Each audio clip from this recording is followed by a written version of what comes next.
Hey, welcome to Hot Tea and MTG. I got a few things in the mail, and I thought it might be fun to just crack them open and see what I got.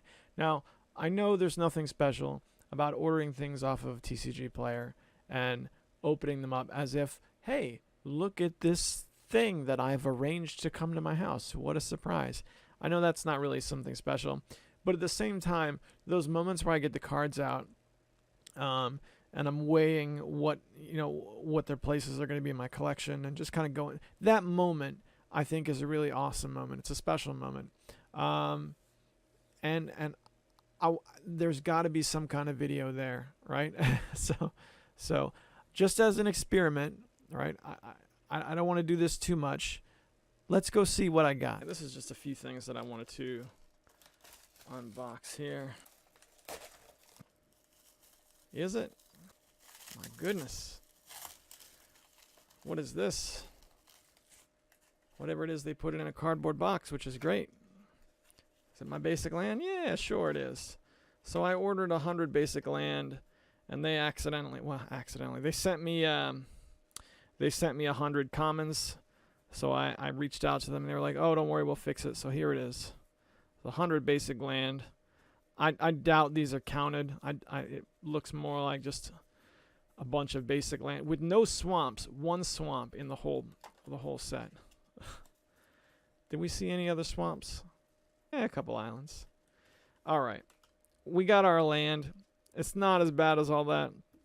I wished it was a little more balanced, but I got this crushed deck box, which is great. I suppose. Oh my goodness, I'm trying to support decks for 4 people with my huge box of commons. So a big stack of lands like that will come in handy. That's pretty cool. Now I've made a bunch of orders from TCG Player that are pending. Oh yeah, I think we've got the stuff worth looking at and discussing. They scotch taped all these packs to the invoices, which is irritating. Oh boy. Oh, I'm excited. I'm excited. These are a bunch of commons of old sets. Now I've taken, since I had that issue with the basic lands, I've taken to just, if I'm going to order something and I'm going to take time to wait for cards to ship to my house, I might as well just order a few basic lands. And that's just all there is to it. We'll just have a couple of those, and there they are, which is cool. Actually,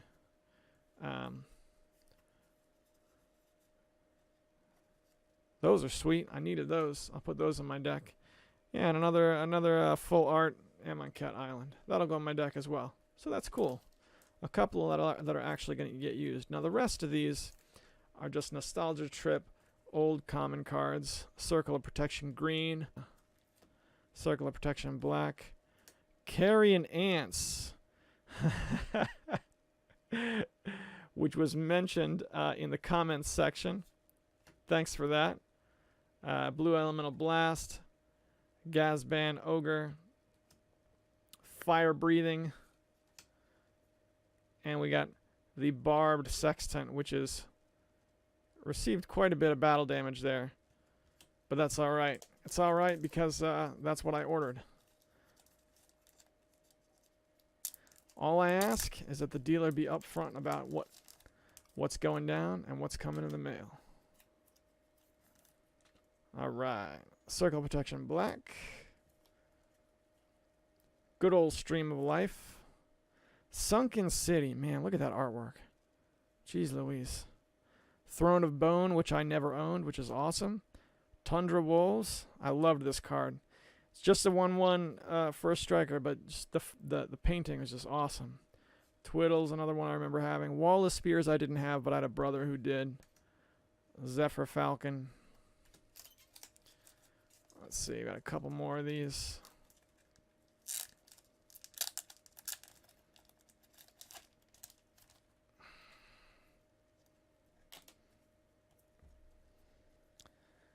What is that? I'm having a hard time getting my old set names together, but these old cards, not revised or unlimited. I get revised and unlimited mixed up. The newer of those two. Earthbind, which was an infamous card when we were kids. These are actually, for the age of these cards, they're in great shape. Fireball, which was one of my favorites when I was a kid.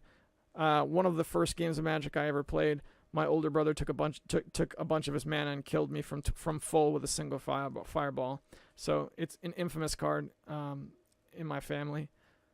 Flash Fires. Frozen Shade. And there's another one. That's a pretty cool card. The old paintings, the old artwork. My goodness, you know. I just wanted, I wanted to have some of these old cards in a book. Again, Seeker. Again, none of these are going to be, none of these were big money cards. Holy Armor. Hurloon Minotaur. This was all just, we're going to pick up some commons, and we're going to get a quick trip down memory lane. Flying and banding. Now, what on earth happened to banding? Can you guys tell me? Prodigal Sorcerer. This one, I think, this is one of a few cards which highlights how the art style has changed. Because look at that. Look at this painting. Nothing of this painting says they were going for realism, but it's so much better because of it. It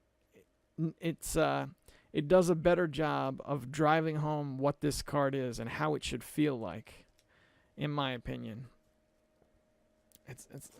I hear people talk bad about today's Magic card art, and it's not that I don't like it, because there are some really cool looking cards that come out.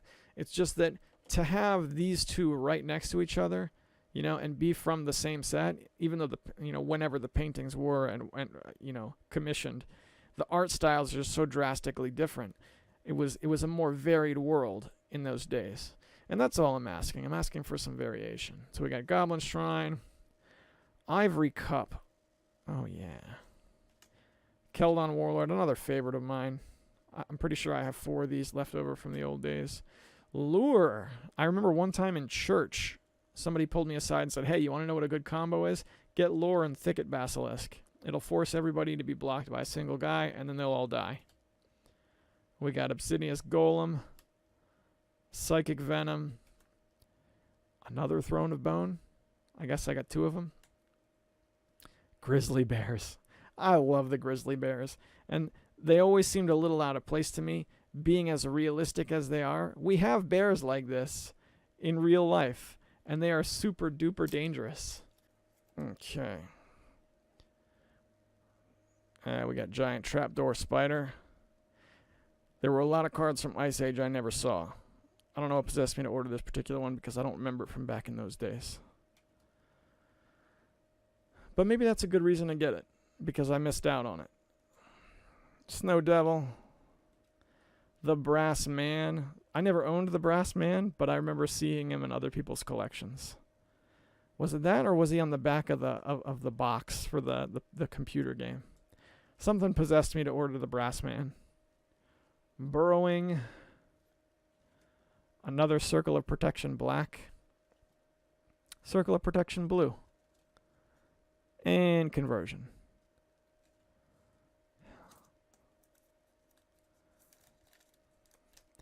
I'm pretty sure that's all the Circle of Protections. Pretty sure that's a full cycle. Couple of red. Cursed Rack. Energy Flux. Feedback. Oh yeah. Flood.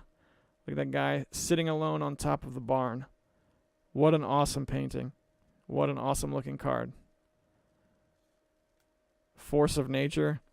This is the only card I can think of that I first saw by going to a store, a Magic the Gathering store, and playing.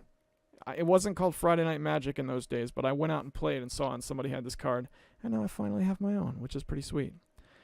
And Gaseous Form. So that's it. I mean, there's not much to this. I don't know what I'm going to do with these cards. I really just want to build a binder and throw up some of these old commons in there and just whatever I can get. I think that might be fun. But this will give you a good idea of what you can get for, what was this? This was probably like $350 for all of this, which is pretty sweet.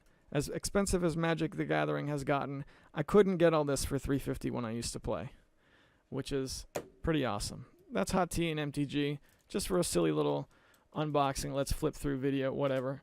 Thanks for watching, guys, and I'll see you in the next one.